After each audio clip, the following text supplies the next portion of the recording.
I hope you must have enjoyed the earlier 6 GST clinic sessions, and the basic objective of this GST clinic just to explain the basic concept of the GST without going into much matter which is more litigated, so that you understand what is the plain meaning of the GST, so that it can be implemented by you people in a very normal way.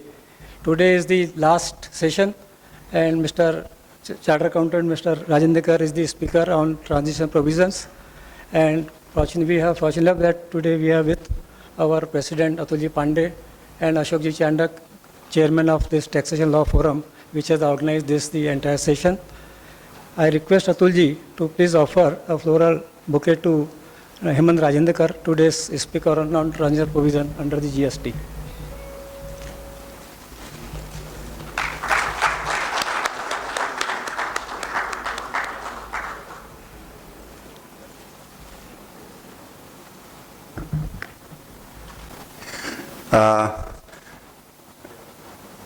When we were sitting at VIA working out the nitty-gritties and planning this GST clinic, which was about 2 months back.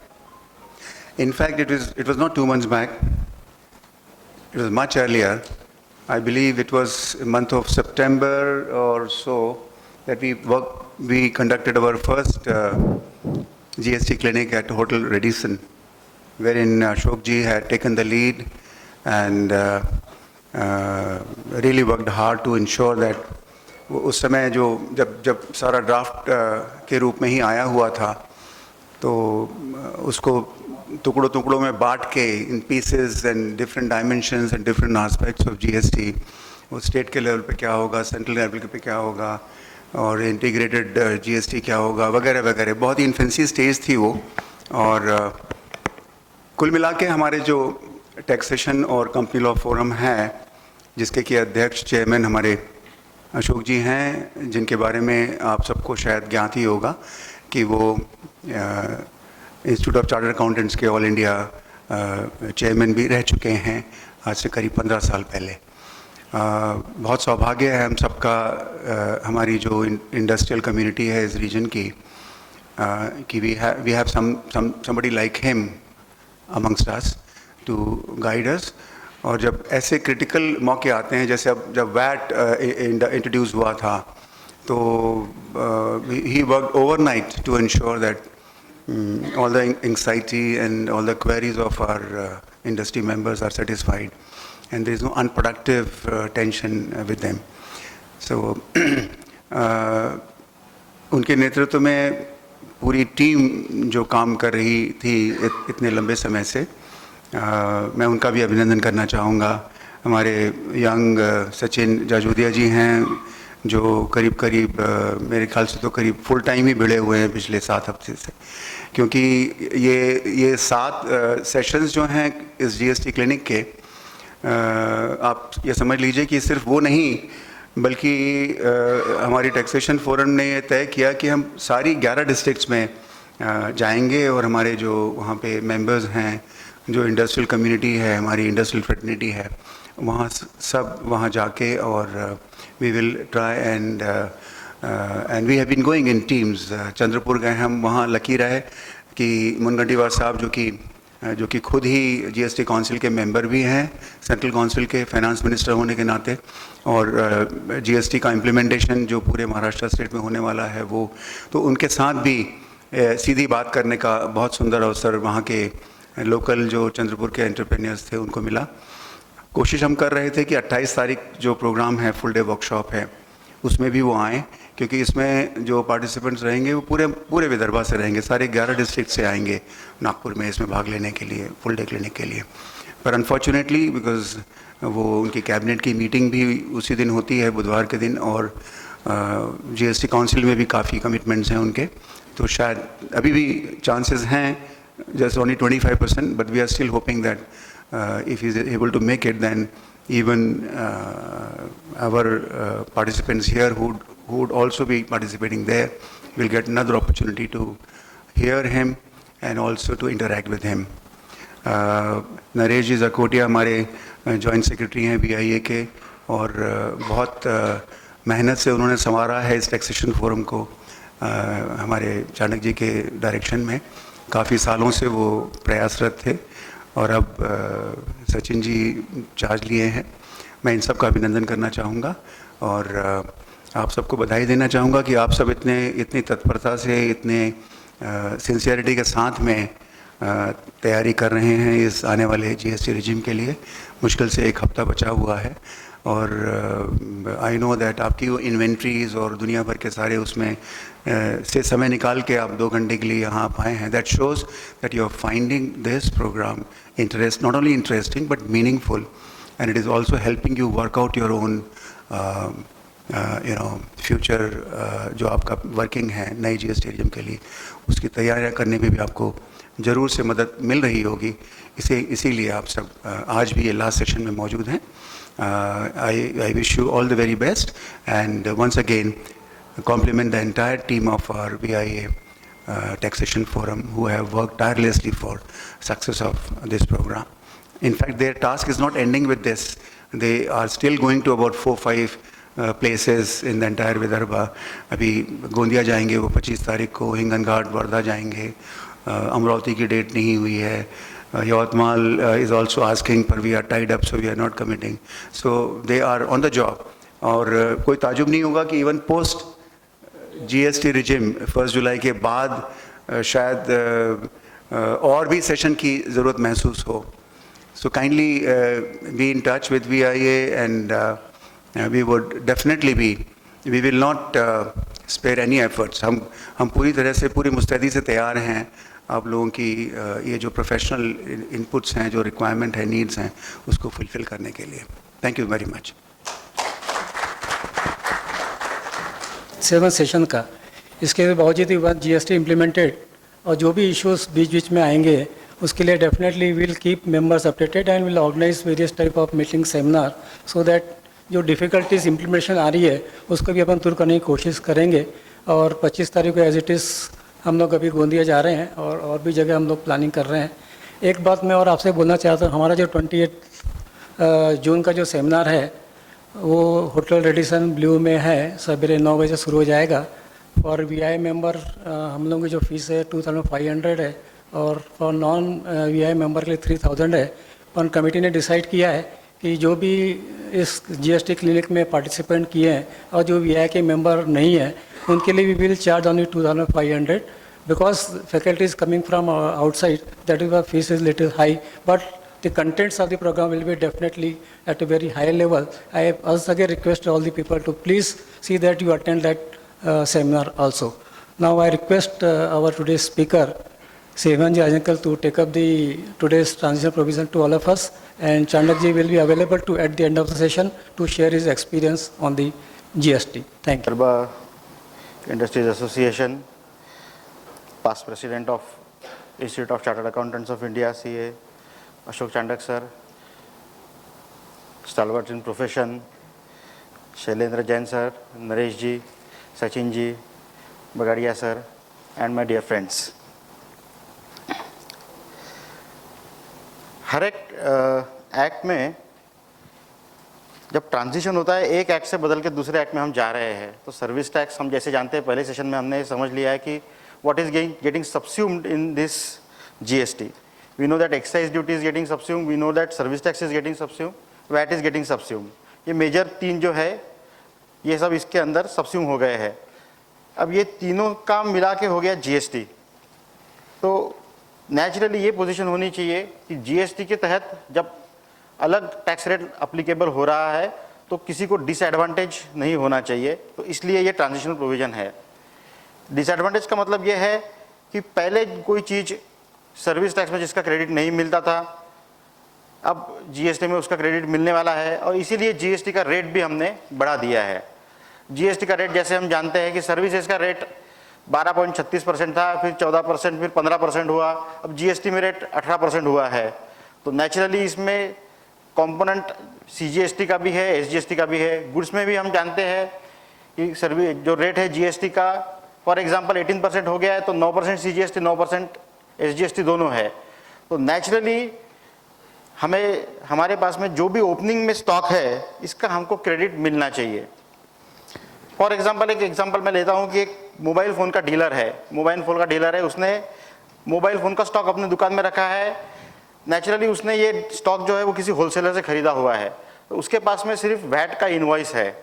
अब जब mobile phone वो बेचेगा तो for example उसमें 18% duty आ जाएंगी।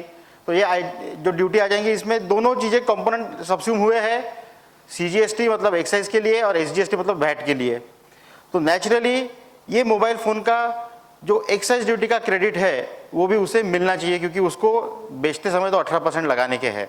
अब लेते समय उसने खाली वैट का जो SGST का क्रेडिट है इक्विवेलेंट उतना लिया हुआ है, इसलिए ये ट्रांजिशनल प्रोविजन, ये बेसिक कंसेप्ट है।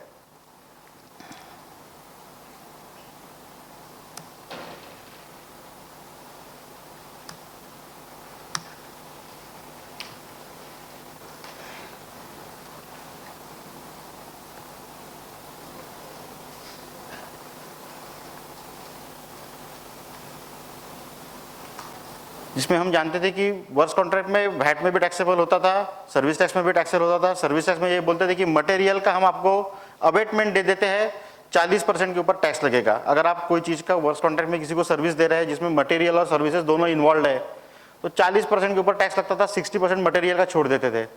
अब ये हो रहा है कि टोटल के ऊपर 18% टैक्स लगेगा।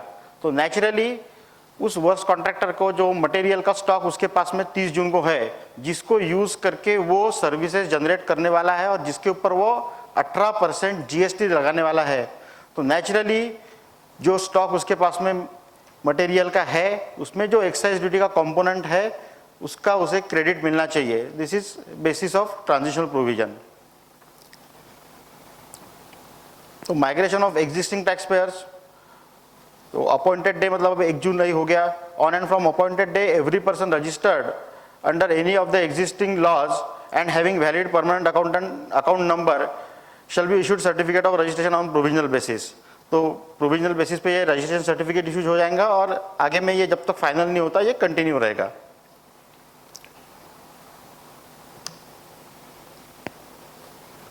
एक मिनट, ये जा क्यों नहीं रहा है?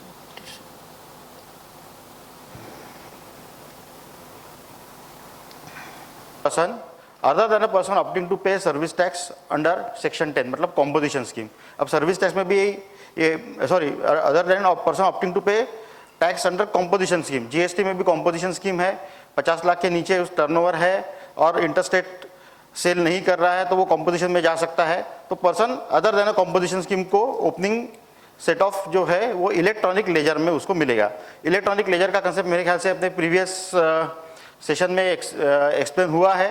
अब तक हम सेनवेट क्रेडिट लेते थे तो हमारे पास में मैनुअल लेजर रहता था, हम सेनवेट क्रेडिट अकाउंट को डेबिट कर देते थे और उस सेनवेट क्रेडिट अकाउंट को फिर क्रेडिट करके हम ड्यूटी पेमेंट को यूज़ करते थे उसको। अब ये जो सेनवेट क्रेडिट है ये हमको इलेक्ट्रॉनिक लेजर में मिलेगा और ये इलेक्ट्रॉनिक लेजर जो है वो GST के इससे हमको जनरेट होगा। हम इन्वॉइसेस जो है हमको इशू होने वाले हैं उसको एक्सेप्ट करेंगे और उससे ये इलेक्ट्रॉनिक लेजर जनरेट होता जाएगा और इस पे बैलेंस जो है दैट विल बी अवेलेबल। अब इसमें जो ओपनिंग बैलेंस है वो हमें ट्रांजिशनल प्रोविजन के तहत मिलेगा। इसके लिए हमको एक जो GST एंड TRN1 रिटर्न जो भरना है उसकी टाइम लिमिट है, उसमें हमको ये रिटर्न भरने का है और इसके लिए ये सब प्रोविजंस जो है these are useful. Registered person other than section 10 shall be entitled to take in his electronic credit ledger the amount of Senvat credit carried forward in the return in relation to period ending with the day immediately preceding the appointed day furnished by him under the existing law in such manner as may be prescribed। तो सबसे पहले 30 जून का return आएगा। Service tax में 6 महीने की periodicity रहती थी, इसके पहले भी एक बार 2013 में आया था 3 महीने का रिटर्न। तो 3 महीने का रिटर्न आएगा और 30 जून को जो क्रेडिट हमारे पास हमारे सर्विस टैक्स के रिटर्न में है, एक्साइज ड्यूटी के रिटर्न में है, उसका हमें ओपनिंग क्रेडिट हमको ये इलेक्ट्रॉनिक लेजर में मिलेगा। तो इसका ये मतलब है कि सब हमारे एलिजिबल क्रेडिट्स जो है सर्विस टैक्स के अंदर, एक्साइज ड्यूटी के अंदर, ये हमको लेने के हैं और 30 जून को हम 30 जून के पीरियड का एंडिंग जो रिटर्न है वो शायद 1 महीने तक हमको आगे उसको भरने की प्रोविजन आएगी। तो उसको हमको भरते समय हमको ये ध्यान में रखना है कि पूरे क्रेडिट्स हमने ले लिए हैं। इसमें कई तरीके के क्रेडिट्स जो है उसके लिए हमको थोड़ा सा जागरूक रहना पड़ेगा। एग्जिस्टिंग में भी रिवर्स चार्ज में हम सर्विस टैक्स भरते हैं, जैसे हम जीटीए की लायबिलिटी भरते हैं एग्जिस्टिंग में रिवर्स चार्ज में, हम मैन पावर सप्लाई की लायबिलिटी रिवर्स चार्ज में सर्विस टैक्स में भरते हैं। तो इसका क्रेडिट हमें तभी अवेलेबल होता है जब हम उसका पेमेंट करते हैं। तो ये हमको देखना है कि 30 जून के पहले हम हमारी जीटीए की लायबिलिटी, हमारी रिवर्स चार्ज की liability in respect of services received from a man power supply, security, works contractor, where the provider of supply is HUA for individual offer and service receiver is body corporate. ये हम provision उसमें है कि body corporate जब ये service receive करता है तो उसे रिवर्स चार्ज में टैक्स भरना पड़ता है। तो रिवर्स चार्ज में पूरा टैक्स वो जो है वो 30 जून तक जमा कर दे, क्योंकि 30 जून के बाद भरेंगे तो उसका कोई यूज नहीं होगा, उसका क्रेडिट नहीं मिल पाएगा, क्योंकि क्रेडिट तभी मिलता है जब टैक्स ये पे होता है, और 30 जून के पहले अगर आप ये टैक्स भरेंगे तभी इसका क्रेडिट अपने को मिल पाएगा। तो that we have to see that कि 30 जून तक हम हमारा पूरा क्रेडिट अवेल जो प्रीवियस एक्ट में जो है वो कर ले। Provided that the registered person shall not be allowed to take credit in following circumstances, namely where the said amount of credit is not admissible as input credit under this act. मतलब service tax में, excise में या VAT में मिलता था पर GST में नहीं मिलेगा। तो हमारे ओपनिंग कंपोनेंट में अगर ऐसा कुछ क्रेडिट है तो वो हमें ट्रांजिशनल प्रोविजन में आगे में नहीं मिलेगा। Where he has not furnished, ये इंपॉर्टेंट थिंग है, where he has not furnished all the returns required under existing law for the period of 6 months immediately preceding the appointed day. इसका ये मतलब है कि मार्च तक के हमारे पूरे रिटर्न जाने चाहिए। जनवरी तक का तो रिटर्न रहेगा नहीं सर्विस टैक्स में, एक्साइज में रह सकता है। ये रिटर्न हमारे पूरे फाइल्ड होने चाहिए। ये रिटर्न अगर हमारे फाइल नहीं होंगे तो हमें ये ट्रांजिशनल प्रोविजन का क्रेडिट जो है ये मिलने में हमको दिक्कतें जाएंगी। Where the said amount of credit relates to goods manufactured and cleared under such exemption notification as are notified by the government. तो एग्जम्पशन में है उसका क्रेडिट जनरली नेचुरली हमको मिलेगा नहीं, क्योंकि लेते समय ये गुड्स जो थे वो एग्जम्प्टेड थे हमारे पास में। A registered person other than a person opting to pay tax under section 10 shall be eligible to take in his electronic credit ledger credit of unavailed SENVAT credit in respect of capital goods। तो capital goods की provision हम सब जानते हैं कि excise में capital goods का credit जो है वो in the year of purchase 50% मिलता है और इन नेक्स्ट ईयर हम वो 50% मिलता है। तो नेचुरली किसी ने जून महीने में या मई महीने में कैपिटल गुड्स खरीदे हैं तो उसका 50% ही वो क्रेडिट लेगा, 50% वो अवेल भी नहीं कर सकता है। तो अवेल ही वो अगले साल करेगा। तो नेचुरली अवेल नहीं करेगा तो उसके क्लोजिंग क्रेडिट जो है 30 जून का, उसमें उसका कंपोनेंट नहीं आएगा। तो उसके लिए ये ट्रांजिशनल प्रोविजन दी गई है कि उसका क्रेडिट हम आपको 50% जो बचा हुआ है that we will give you. Provided that the registered person shall not be allowed to take the credit unless the said credit was admissible as a CENVAT credit under existing law and also admissible as a input credit under this act. मतलब services में भी जब service देता था तब भी उसको admissible था और अब भी उसको वो एडमिसिबल है। कुछ इनपुट क्रेडिट जो है वो सर्विस टैक्स में पहले भी सेनवेट क्रेडिट रूल्स में स्पेसिफिकली डिसअलाउ किए गए थे, इस बार भी इनपुट क्रेडिट में उसको स्पेसिफिकली डिसअलाउ किया गया है। For example motor car when it is not used by a rent a cab operator or person who is driving school है, खाली उनको उस चीज़ का क्रेडिट मिलता है। तो पहले भी डिसअलाउड था, अब भी डिसअलाउड है।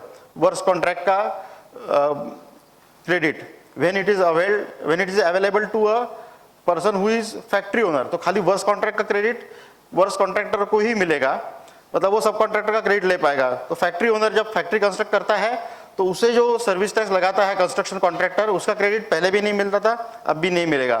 प्री फैब्रिकेटेड शेड, उसका क्रेडिट पहले भी नहीं मिलता था, अब भी नहीं मिलेगा।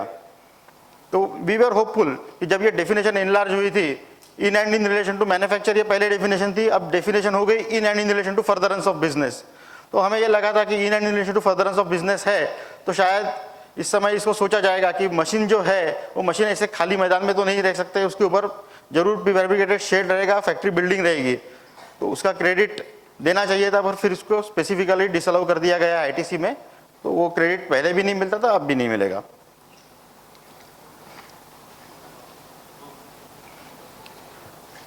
a registered person, that is registered under this act, who was not liable to be registered under the existing law, or who was engaged in manufacture of exempted goods or provision of exempted services, or who was providing works contract services and was availing benefit of notification 26/2012, or a first stage dealer or a second stage dealer or a registered importer or a depot of a manufacturer shall be entitled to take in his electronic credit ledger credit of eligible duties in respect of inputs held in stock and inputs contained in semi-finished goods held in stock on the appointed day subject to following conditions. अभी conditions तो बाद में आएंगी इसमें, मतलब we'll go to that, but what is the meaning of this? Excise में एक concept रहता था, 1.5 करोड़ की लिमिट जब क्रॉस करते थे तो एक्साइज ड्यूटी लग जाती थी, तो उसमें भी ये ट्रांजिशनल प्रोविजन इसी तरीके से दी गई थी। जब 1.5 करोड़ का टर्नओवर क्रॉस करता है कोई पर्सन, मैं अर्लियर लॉ की बात कर रहा हूँ, तो उसका बिजनेस कंटिन्यूइंग बिजनेस रहता है, उसके पास में रॉ मटेरियल का स्टॉक रहेगा, कुछ उसका वर्क इन प्रोग्रेस रहेगा, कुछ उसके पास फिनिश गुड्स रह गए। अब ये सब जो है ये आगे में वो एक्साइज ड्यूटी लगा के उसको वो सेल करने वाला रहता है। तो फॉर एग्जांपल मैं एक छोटा एग्जांपल लेता हूँ, एक प्लास्टिक बॉटल मैन्युफैक्चर करने वाली कंपनी है, टर्नओवर 1.5 करोड़ एक्सीड हो गया, तो उसके पास में रॉ मटेरियल का स्टॉक है प्लास्टिक ग्रैन्यूल्स का। तो प्लास्टिक ग्रैन्यूल्स भी उसके पास 2 तरीके के हैं, एक तो उसने रिलायंस से खरीदे हुए हैं जिसमें उसने एक्साइज ड्यूटी दी गई है, एक्साइज इनवॉइस है, कुछ स्क्रैप है उसके पास में प्लास्टिक का, वो भी उसके पास में रॉ मटेरियल है। इस दोनों चीज़ों को वो मेल्ट करता है और उसका वर्क इन प्रोग्रेस है, उसके पास में करीबन उसका मास बना हुआ है, मोल्टन मास, तो वो मशीन के अंदर है, तो वो कुछ है और कुछ उसके पास में फिनिश गुड्स है। तो फॉर एग्जांपल रॉ मटेरियल है तो वो इजीली क्वांटिफाइबल हो जाएगा कि 10 टन रॉ मटेरियल रिलायंस का है, 2 टन जो रॉ मटेरियल है वो कहीं और से आया हुआ है which is not dutiable, scrap से खरीदा हुआ प्लास्टिक है, तो 10 टन का जो है वो इनवॉइस वो ढूंढेंगे कि 5-5 टन के 2 इनवॉइस उसको मिल गए, पुराने मतलब जो इमीडिएटली फीफो बेसिस पे हम देखेंगे उसको, और उसमें जितनी एक्साइज ड्यूटी कंटेंट है उसका उससे ओपनिंग में क्रेडिट मिल जाता था। सिमिलरली जो WIP है उसका वेट लेंगे, WIP का वेट है भाई 1.5 टन का WIP पड़ा है, तो इसमें प्लास्टिक मटेरियल जो है इसमें टैक्सेबल मटेरियल कितना है उसको भी हम निकालेंगे, उसके भी इनवॉइसेस से उसको कोरिलेट करेंगे, उसका भी क्रेडिट ले लेंगे। सिमिलरली उसके पास में 15,000 बॉटल्स है प्लास्टिक की, अब 15,000 बॉटल का वेट निकालेंगे, उसमें भी जो टैक्सेबल है उसमें भी जो एक्साइजेबल मटेरियल है उसको हम उसका कैलकुलेशन करेंगे और उससे रिलेटेड उसके इनवॉइसेस जो है वो हम फीफो बेसिस पे अप्रोप्रिएट करेंगे और उसका भी हम क्रेडिट ले लेंगे। कुछ इसी तरीके का काम हमको अभी इसमें करने का है। अब ये किसको किसको करने का है, ये बहुत इंपॉर्टेंट है। एक्साइज में 1.5 करोड़ के ऊपर मैन्युफैक्चरर को एक्साइज ड्यूटी लगती थी, अब हो गई 20 लाख रुपए। 20 लाख रुपए के ऊपर GST लगेगा, तो कोई एक मैन्युफैक्चरर है जिसका 50 लाख रुपए का काम है, तो वो अब जो पुराना 1.5 करोड़ के ऊपर का मैन्युफैक्चरर है उसके एट पर आ गया, वो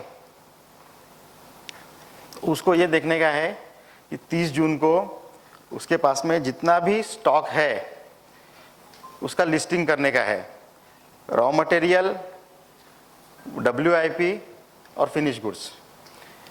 उसका लिस्टिंग करने के बाद में उसको HSN कोड देने के है, ये सब प्रिपरेशन करनी की है।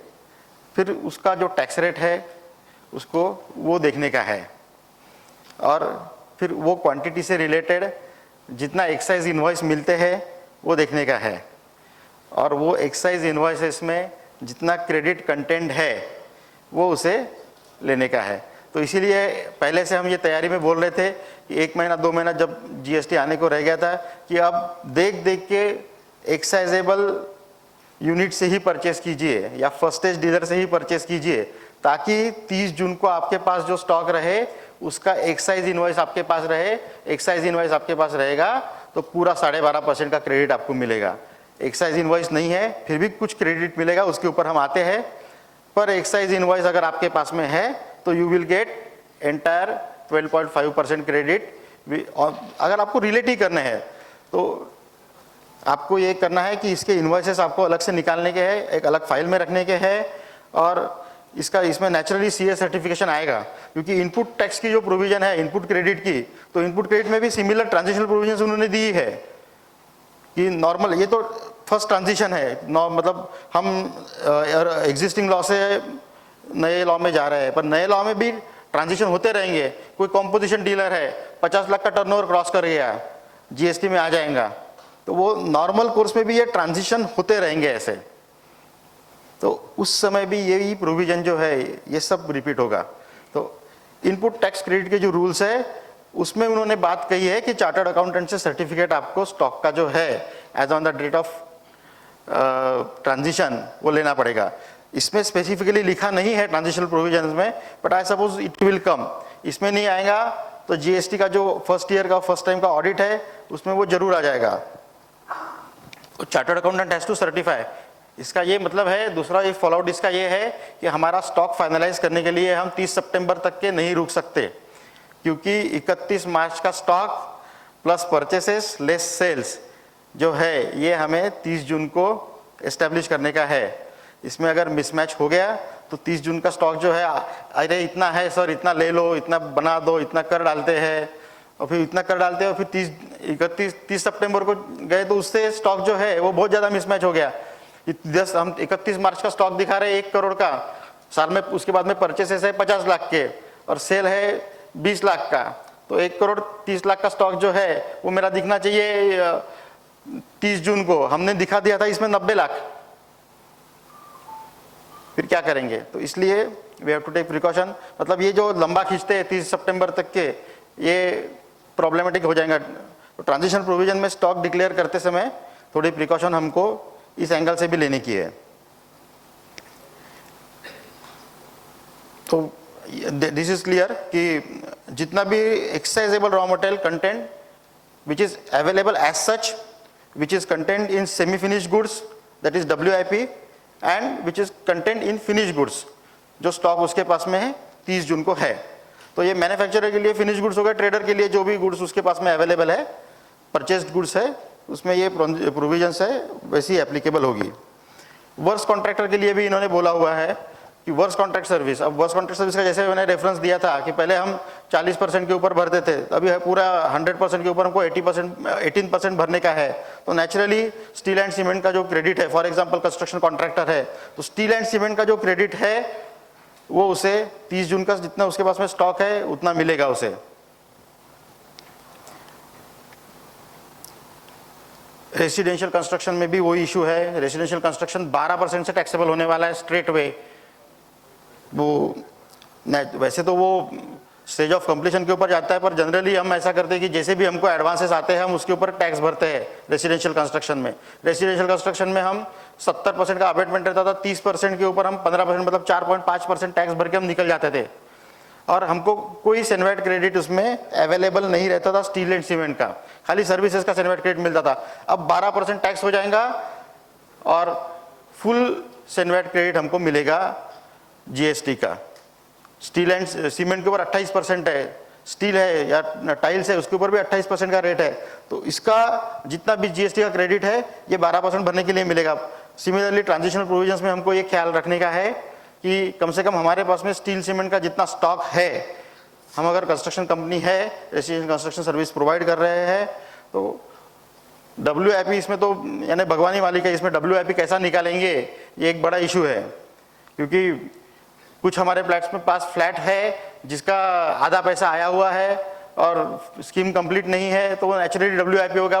वो WIP में कितना स्टील एंड सीमेंट इंक्लूडेड है ये अभी भी बर्निंग इशू वैसे के वैसी है, पर कम से कम जो हमारे पास में फिजिकल स्टॉक है उसका तो क्रेडिट हम ले लें।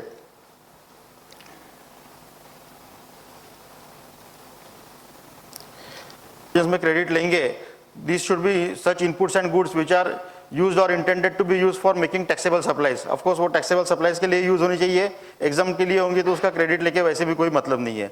The said registered person shall be eligible for input tax credit on such inputs under this act, मतलब GST. The said registered person is in possession of invoice or other prescribed documents evidencing the payment of duty under the existing law in respect of such inputs. तो मैं ये इसमें first instance में मैं आपको पूरे excise invoice की बात कर रहा हूँ जिसका हम 100% क्रेडिट लेंगे। Such invoices or other prescribed documents were issued not earlier than the 12 months immediately preceding the appointed day. तो 12 महीने पहले का वो तो प्रोविजन सबने समझ ही ली है, सुना भी है कि ट्रांजिशनल प्रोविजंस में जिसका हमको क्रेडिट लेना है वो हमारा स्टॉक जो है वो 12 महीने से ज़्यादा पुराना नहीं होना चाहिए। तो लोगों ने इसके ऊपर सोच भी लिया था, तुरंत उसको सेल भी कर लिए, परचेज भी कर लिए, तो 12 महीने से पुराना स्टॉक जो है वो अपने पास से निकाल दिया। Supplier of services is not eligible for any abatement under this act. तो अबेटमेंट तो इसमें है ही नहीं। एक छोटी सी चीज पहले इसमें मेरा that is in relation to depot, first stage और सेकंड स्टेज डीलर।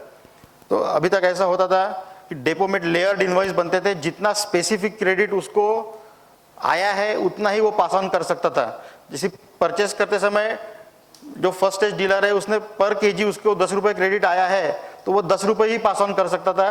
वो भले वो उसने 100 रुपये केजी में माल खरीदा है, वो 150 रुपये केजी में बेच रहा है, पर अगर 10 रुपये क्रेडिट उसको आया था तो वो 10 ही रुपये पास ऑन कर सकता था। तो अब ये इस जीएसटी में अब 150 रुपये के ऊपर उसको जीएसटी भरना पड़ेगा, और ये जो 10 रुपये का क्रेडिट उसके पास में पर किलो आया है उसको वो इनपुट क्रेडिट करके यूज कर पाएगा।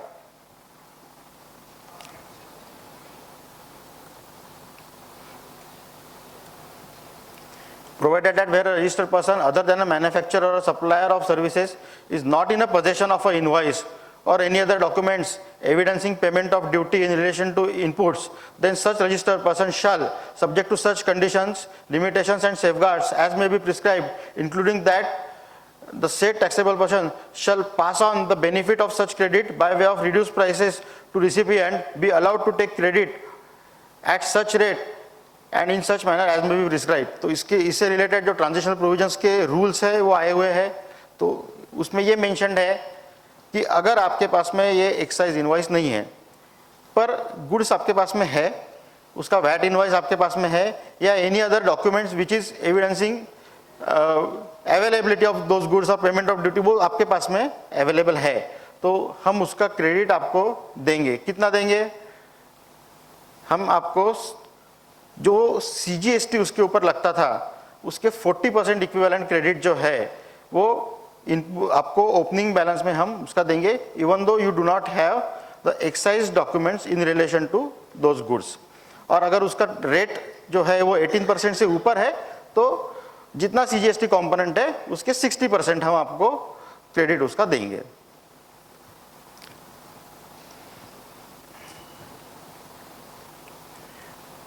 Registered person who is engaged in the manufacture of taxable as well as exempted goods under Central Excise Act or provisions of taxable as well as exempted services, which are liable to tax under this act, shall be entitled to take in his electronic credit ledger the amount of CENVAT credit carried forward in a return furnished under the existing law by him in accordance with the provision of subsection 1, and the amount of CENVAT credit of eligible duties in respect of input held in stock and inputs contained in semi finished or finished goods। जैसी provision goods के related है वैसी services के related भी ये provision है।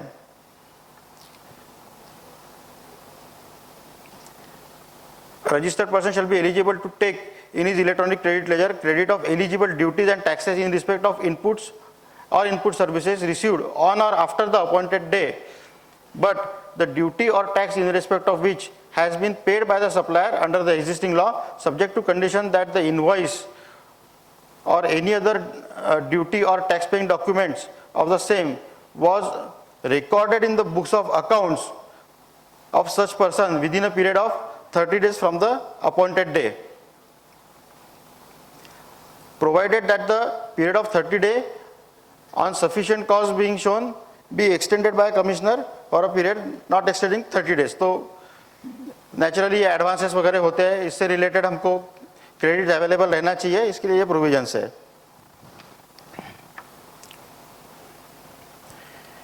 Registered person who was either paying tax at a fixed rate or paying fixed amount in lieu of tax payable under existing law.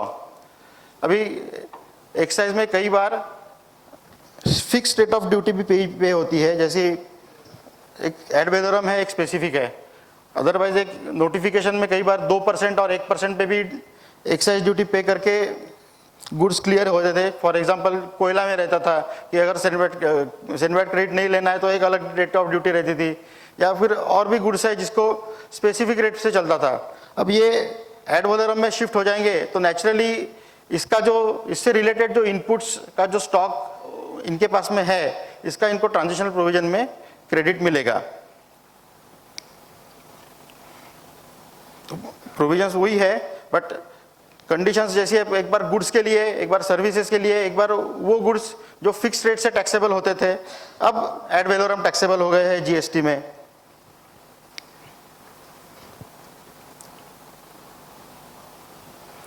Notwithstanding anything to the contrary content in this act, the input credit on account of any services received prior to appointed day by an input service distributor shall be eligible for distribution as credit under this act, even if the invoices relating to such services are received on or after appointed day. अब ये input service distributor का concept जो है, जो basically service tax में और excise में चलता था, अब वो जीएसटी में लागू हो गया। तो जिनके लिए ये वैट रहता था उनके लिए ये थोड़ा सा नया कंसेप्ट है। फॉर एग्जांपल कंपनी का हेड ऑफिस कहीं पे है और वहाँ पे उसकी ऑल ओवर जितनी भी फैक्ट्रीज है उसका इंश्योरेंस किया जाता है मशीनरी का। तो वो मशीनरी का इंश्योरेंस जो है वो दिल्ली में होता है, तो नेचुरली दिल्ली के एड्रेस पे वो इनवॉइस आया है, उसका क्रेडिट भी दिल्ली के हेड ऑफिस में हो गया है जमा। अब इसको अगर मुझे हर एक फैक्ट्री में पहुंचाना है, डिस्ट्रीब्यूट करना है, तो ये कंसेप्ट है इनपुट सर्विस डिस्ट्रीब्यूटर का। इसमें सर्विस टैक्स में इसमें ऐसा था, अभी जीएसटी में वही रहेगा कि सबसे पहले मुझे ये देखनी है कि अगर किसी यूनिट से स्पेसिफिक क्रेडिट हेड ऑफिस में आया है क्या। अगर किसी यूनिट से स्पेसिफिक क्रेडिट हेड ऑफिस में आया है तो मुझे पहले वो उस यूनिट को डिस्ट्रीब्यूट करने का है। फॉर एग्जाम्पल जैसे हिंदुस्तान लीवर की फैक्ट्री में कहीं लक्स बनता है एक फैक्ट्री में, तो लक्स से रिलेटेड जितनी भी एडवर्टाइजमेंट हो रही है तो उसका क्रेडिट अगर उसके हेड ऑफिस में आया है तो उसे वही स्पेसिफिक फैक्ट्रीज में उसको डिस्ट्रीब्यूट करने का है। जो जनरल क्रेडिट आ रहा है उसको टर्नओवर के प्रोपोर्शन में डिस्ट्रीब्यूट करने का है। पर अगर डिस्ट्रीब्यूट नहीं करेंगे तो अभी भी बहुत इशू आए हैं और जीएसटी में भी इशू आएंगे। बाजू की फैक्ट्री दो प्लॉट्स बाजू बाजू में है, एक प्लॉट में क्रेडिट लिया, बाजू वाले प्लॉट में डिस्ट्रीब्यूट नहीं किया, इन्होंने डिसअलाउ कर दिया और उधर में नोटिस दे दिए। तो ये सिचुएशन हो सकता है अभी भी जीएसटी में भी आए। केसेस होती है, फिर आर्ग्यूमेंट्स होते हैं कि रेवेन्यू न्यूट्रल है, पर उसके लिए फिर वही है, झगड़े हैं फिर आगे में।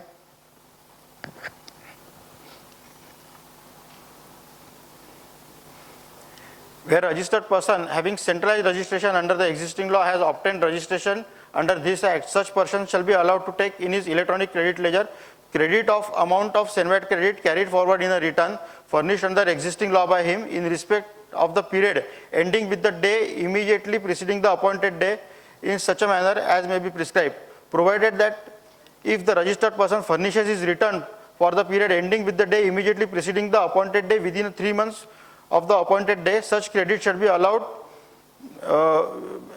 subject to condition that the said return is either original return or a revised return where the credit has been reduced from the credit claimed earlier। मतलब रिवाइज रिटर्न अगर होता है तो उसमें वो क्लेम अगर सेनवेट क्रेडिट का reduce किया है तो ही हम उसको एक्सेप्ट करेंगे, बढ़ गया तो हम उसको एक्सेप्ट नहीं करेंगे। Provided further that the registered person shall not be allowed to take credit unless the said amount is admissible as an input tax credit under this law, मतलब GST law. Provided also that such credit may be transferred to any of the registered person having same permanent account number for which centralized registration was obtained under existing law। अब ये centralized registration हमको service tax में मिलता था, इसमें हमारे all over India के offices जो है, ऑल ओवर इंडिया की सर्विस लोकेशंस है, उसको हम सेंट्रलाइज रजिस्ट्रेशन कर सकते थे और क्रेडिट भी उसका हमको अवेलेबल हो जाता था। अब स्टेट वाइज रजिस्ट्रेशन करने का है तो जो सेनवेट क्रेडिट का मुझे डिस्ट्रीब्यूटेबल सेनवेट क्रेडिट का मेरे पास में लंप पड़ा हुआ है हेड ऑफिस में सेंट्रलाइज लोकेशन में, उसे मुझे डिस्ट्रीब्यूट करना है, तो for that these are the transitional provisions.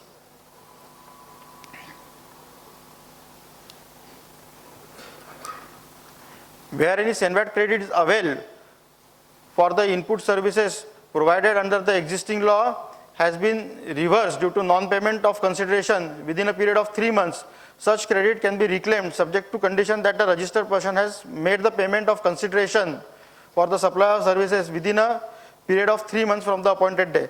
तो जीएसटी में जैसा है कि 180 दिन के अंदर पेमेंट होना जरूरी है, तभी आप क्रेडिट क्लेम कर पाएंगे. 180 दिन में आप पेमेंट नहीं करेंगे तो आपको रिवर्स करना है, और फिर जिस दिन पेमेंट करेंगे उस दिन आपको वापस मिलेगा. वैसी सर्विस टैक्स में भी प्रोविजन थी. तो उसमें उसके तहत अगर आपने कभी रिवर्स किया है सेनवेट क्रेडिट और अब 30 जून निकल गई, तो उसका भी अगर आप 3 महीने में आप उसका पेमेंट करो, क्योंकि 3 महीने की प्रोविजन उसमें भी थी, तो उसका अगर आप पेमेंट करेंगे तो आपको उसका क्रेडिट जो है वह ओपनिंग क्रेडिट करके इलेक्ट्रॉनिक लेजर में मिल जाएगा.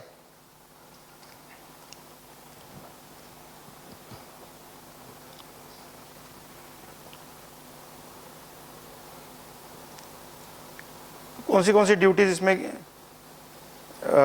एलिजिबल है? तो additional duty of excise, additional duty leviable under section 3 of customs, additional duty leviable under subsection 5, the additional duty leviable under section 3 of additional duty of excise specified in first schedule, duty of excise specified in second schedule, national calamity duty in respect of input held in stock, input contained in semi-finished goods or finished goods as on appointed day.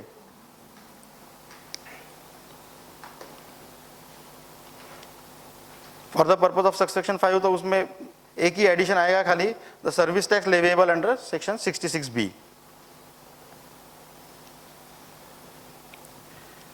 Where any inputs received, अब ये job work से related है.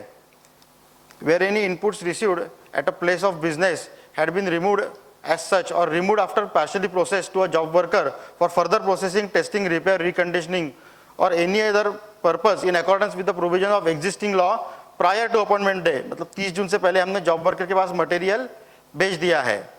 And such inputs are returned to said place on or after the appointed day, no tax shall be payable if inputs after completion of job work or otherwise are returned to the place within a period of 6 months from the appointed day.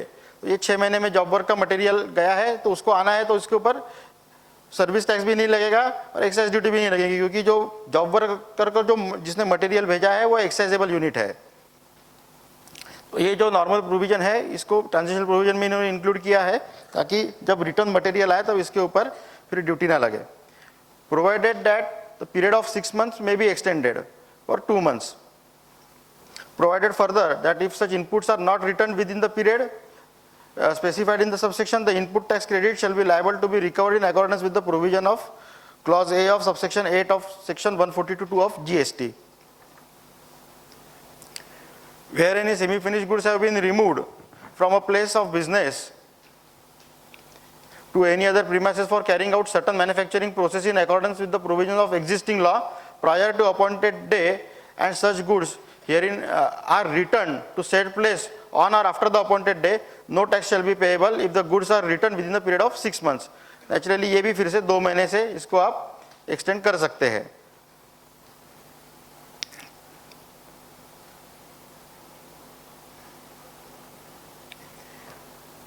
Where any excisable goods manufactured at a place of business had been removed without payment of duty for carrying out tests or any other process not amounting to manufacture to any other premises, whether registered or not, again similar procedure.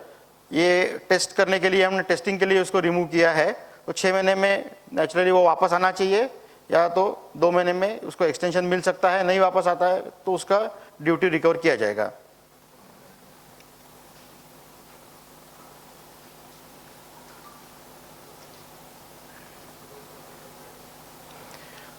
The tax under subsection 1 to 3 shall not be payable only if the manufacturer and the job worker declares the details of inputs or goods held in stock by the job worker on behalf of the manufacturer on the appointed day in such form and in such manner as may be prescribed at such time. तो ये declaration जो है वो job worker को और manufacturer को दोनों को देना पड़ेगा कि कितना मटेरियल उसका जॉब वर्कर के पास पड़ा हुआ है, और जॉब वर्कर को ये देना पड़ेगा कि किस मैन्युफैक्चरर का कितना मटेरियल उसके पास में पड़ा हुआ है. Miscellaneous provisions transitional.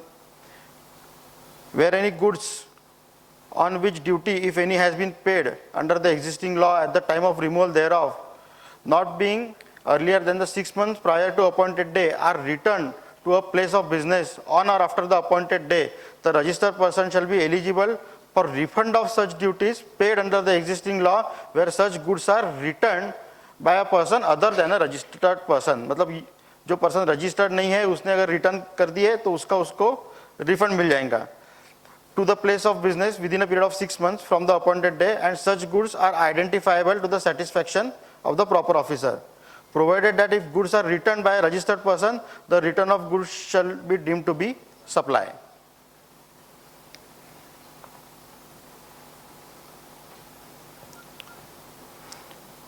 Where in pursuance of a contract entered prior to appointed day, the prices of goods or services or both are revised upwards on or after the appointed day, the registered person who has removed or provided such goods or services or both shall issue to a recipient a supplementary invoice or a debit note containing such particulars as may be prescribed within 30 days of such price revision, and for the purpose of this act such supplementary invoices or debit note shall be deemed to have been issued in respect of outward supply made under this act, मतलब GST act. तो price revision के कारण अगर आप supplementary invoice issue कर रहे हो तो आपको जीएसटी की तहत उसको टैक्स चार्ज करना पड़ेगा.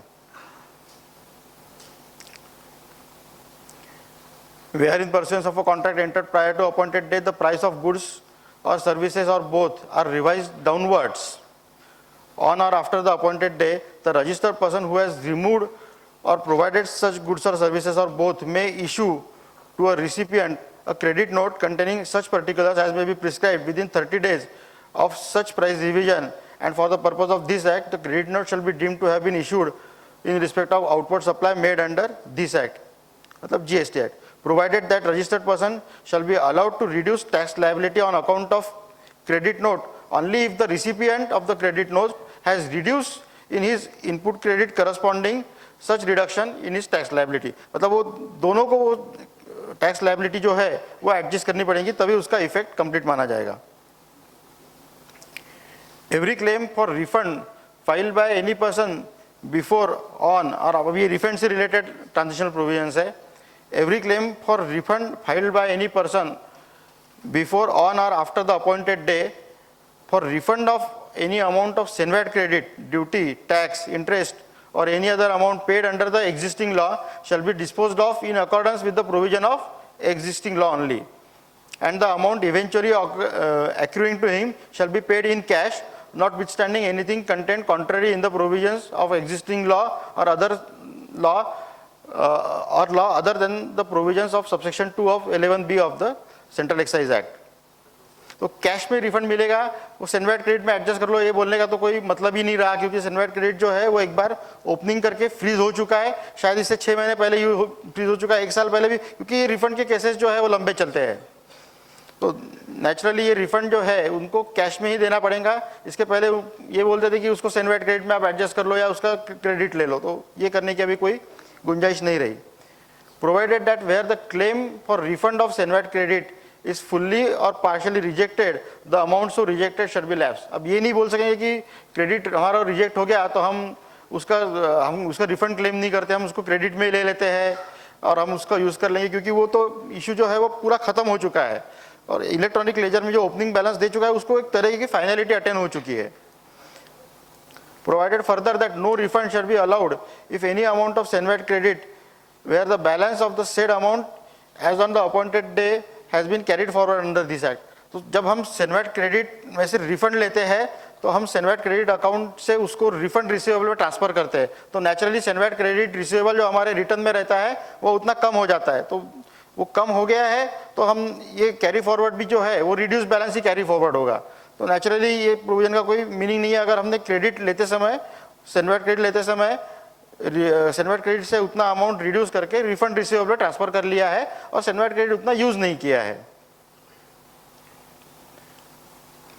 Every claim for refund filed after the appointed day for a refund of any duty or tax paid under existing law in respect of goods or services exported before or after the appointed day shall be disposed of in accordance with the existing law.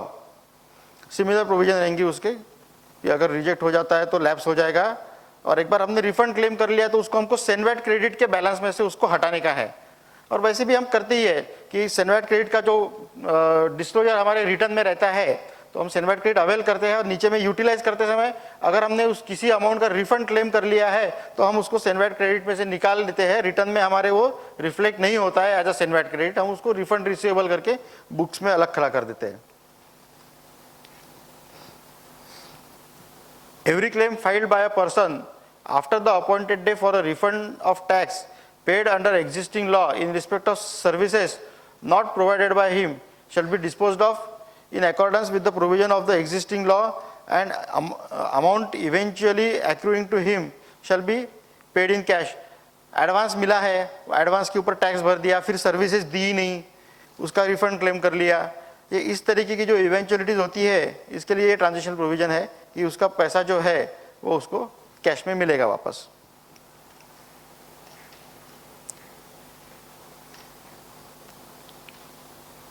Every proceeding of appeal, review or reference relating to claim of Senvat credit initiated whether before, on or after the appointed day under the existing law shall be disposed of in accordance with the provision of existing law, and any amount of credit found admissible to the claimant shall be refunded in cash.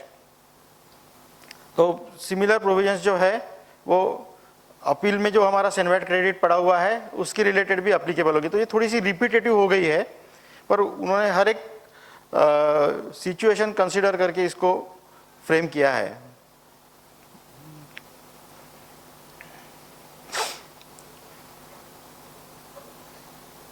Every proceeding of appeal, review or reference relating to recovery of Senvat credit initiated whether before, on or after the appointed day under the existing law shall be disposed of in accordance with the existing law, and if any amount of credit becomes recoverable as a result of such appeal, review or reference, the same shall unless recovered under the existing law be recovered as a arrears of tax under this act।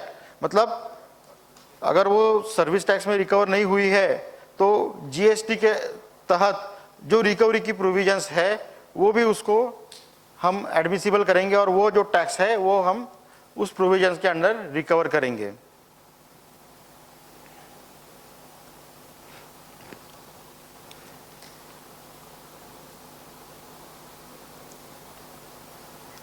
Every proceeding of appeal, review, reference relating to any output duty or tax liability initiated whether before, on, after the appointed day under existing law shall be disposed of in accordance with the provisions of the existing law, and if amount becomes recoverable as a result of such appeal, review or reference, the same shall, unless covered under the existing law, be recovered as a arrears of duty under this act।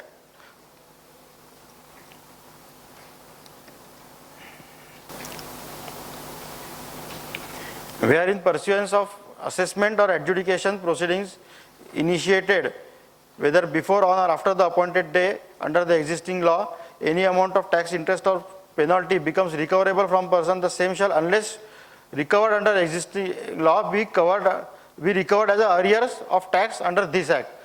तो ये इन्होंने amply clarify कर दिया है कि अगर जो भी टैक्स है, पेनल्टी है, इंटरेस्ट है, वो जो भी प्रोसीडिंग्स के तहत रिकवरेबल बनता है, whether on account of assessment, whether on account of adjudication or whether on account of appeal, जो है वो if recovered, if not recoverable under service tax act or excise act, or if not recovered then it will be recovered under this act।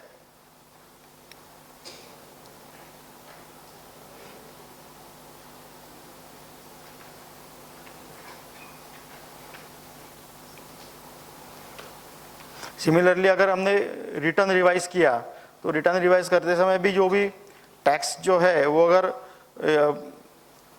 Found inadmissible है तो उसका भी जो recovery है वो इस एक्ट के तहत होगा। तो where any return furnished under existing law is revised on or after the appointed day, and if pursuant to such revision any amount is found to be recoverable on account of CENVAT credit, the same shall, unless recovered under the existing law, be recovered under the arrears of tax under this law।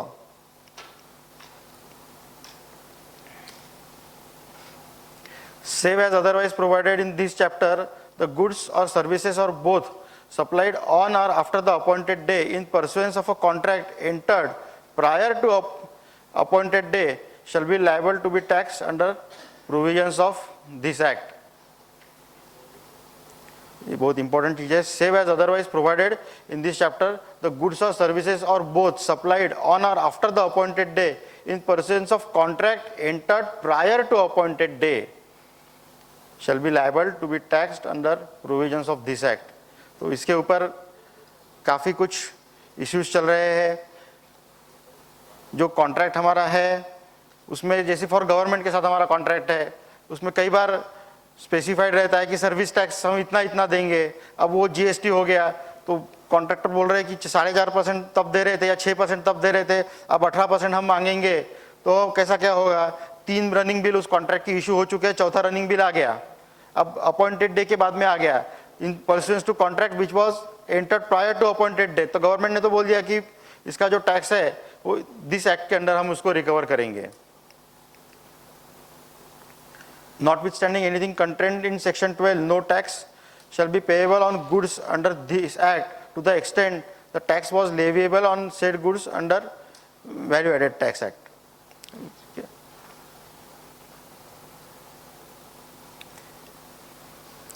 So goods sent on approval basis है, where goods are sent on approval basis not earlier than the period of 6 months before the appointed day are rejected or not approved by the buyer and returned to the seller on or after the appointed day, no tax shall be payable thereon if such goods are returned within the period of 6 months. तो normally ये जो provision हमने पहले देखी थी उसी को returns goods rejected और रिटर्न गुड्स के लिए भी एप्लीकेबल किया गया है. Provided that the said period of 6 month may be extended for further 6 month.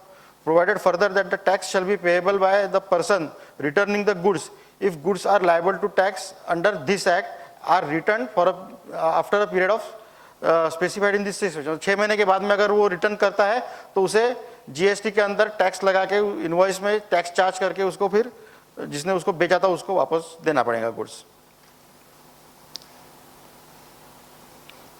Provided also that tax shall be payable by the person who has sent the goods on approval basis if goods are liable to tax under this act are not returned within a period specified under this section. तो मतलब पहले अगर tax नहीं भरा हुआ तो उसे अभी जीएसटी के अंदर उसका टैक्स देना पड़ेगा.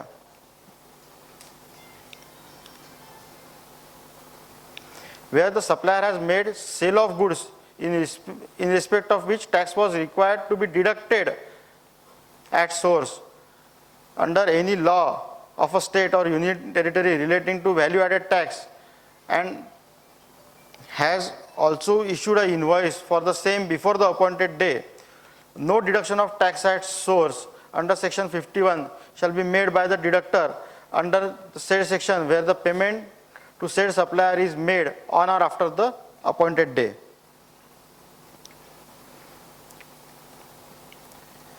Notwithstanding anything contained in section 12, no tax shall be payable on goods under this act to the extent the tax was leviable on the said goods under the value added tax. Shall I repeat? Okay. The provisions of given chapter in section 17 to 20 are worded on the same lines as CGST Act, hence same are not being discussed separately. UTGST में भी similar provisions दी गई है.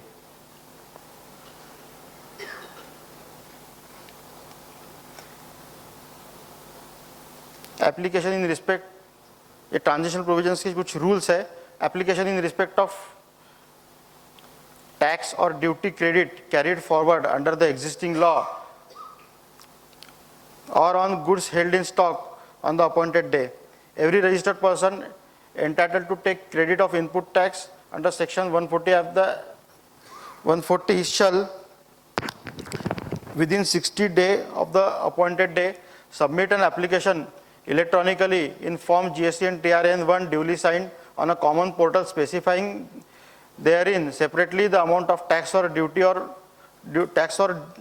to the credit of which said person is entitled under the provision of the said section, provided that where the inputs have been received from export oriented unit or a unit located in electronic hardware technology park, the credit should be allowed to the extent as provided in sub rule 7 of rule 3 of Senvet credit rules. तो GST and TRN form जो है ये 60 days में हमको भरने का है, और ये जो क्रेडिट हमको ट्रांजिशनल प्रोविजंस के तहत inputs available as such, inputs content in semi finished goods or work in progress and inputs content in finished goods, ये तीनों का क्रेडिट जो है ये इस फॉर्म में हमको अपलोड करके इसको अवेल करने का है. Every application made under sub-rule 12 shall, in case of a claim under subsection 2 of section 140, specify separately following particulars in respect of every item of capital goods as on appointed day, the amount of tax or duty availed or utilized by way of input tax credit under each of the existing lot till the appointed day, the amount of tax or duty yet to be availed or utilized by way of input tax credit on each of the existing lots till the appointed day. तो मतलब जो 50% हमको capital goods का credit पहले मिलता है और 50% हमको बाद में जो मिलता है उसको हमको यहाँ पे स्पेसिफाई करने का है. In case of claim under subsection 3 और द प्रोविजो देयर टू और clause B of subsection 4, subsection 6, subsection 7, 8, 9 sir specify separately the details of stock held on the appointed day.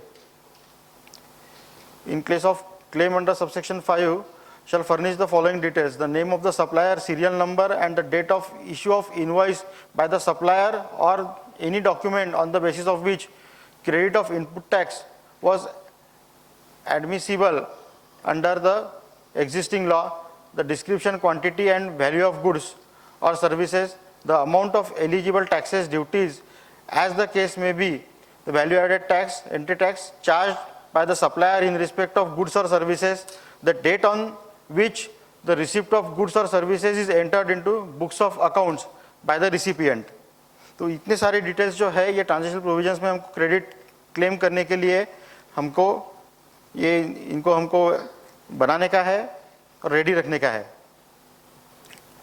A registered person who was not registered under the existing law, मतलब registered person और GST में जो register हुआ है, was not registered under the existing law availing Senvet credit in accordance with the proviso to subsection 3 of section 140 shall be allowed to avail input tax credit on goods held in stock on the appointed day in respect of which he is not in possession of a document evidencing payment of central excise duty. इसके ऊपर हम अभी बात कर चुके हैं कि 40% मिलेगा और 60% मिलेगा. तो 18% अगर टोटल है तो 9% सीजीएसटी है, तो सीजीएसटी कंपोनेंट के जितना 40% है उतना ही मिलेगा हमको. अगर 18% या उससे कम रेट है, अगर 18% से ऊपर रेट है उसका तो ये हमको 60% मिलेगा उसका.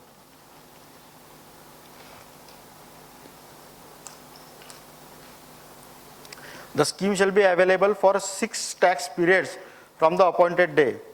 तो इसका ये भी मतलब है कि हमको इसको 6 महीने में हमको इसको यूटिलाइज करके हमको इसको ख़त्म करने का है. तो हर महीने कितना मिलेगा, हर महीने हम जितना बेचेंगे उस स्टॉक में से, ओपनिंग स्टॉक में से, उतना ही हमको हर महीने मिलता जाएगा. ऐसा नहीं कि पूरा का पूरा मिल गया, पहले महीने में हमने उसको यूज़ करके ख़त्म कर दिया, बेचा नहीं बेचा वो स्टॉक मालूम नहीं. ऐसा नहीं, वो पर्टिकुलर स्टॉक को आइडेंटिफाई करके उसको बेचना है और उससे रिलेटेड हमको फिर हर एक महीने में उतना क्रेडिट जो है वो यूटिलाइज करने को मिलेगा.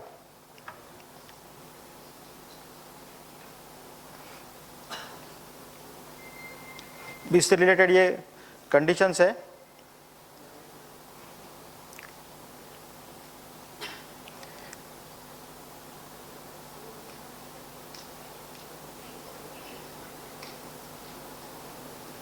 A registered person holding stock of goods which have suffered tax at the first point of sale in a state and the subsequent sale of which are not subject to tax in the state availing credit in accordance with the provision of subsection 3 shall be allowed to avail input tax credit on goods held in stock on appointed day in respect of which he is not in possession of the documents evidencing payment of tax. ठीक है, ये तो देख लिया.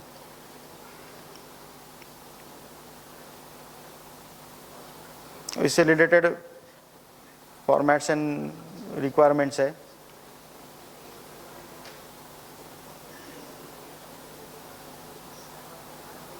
The amount of credit specified in application form GST and TRN1 shall be credited in the electronic credit ledger of the applicant maintained in form GST PMT2 on common portal. Agent principal से related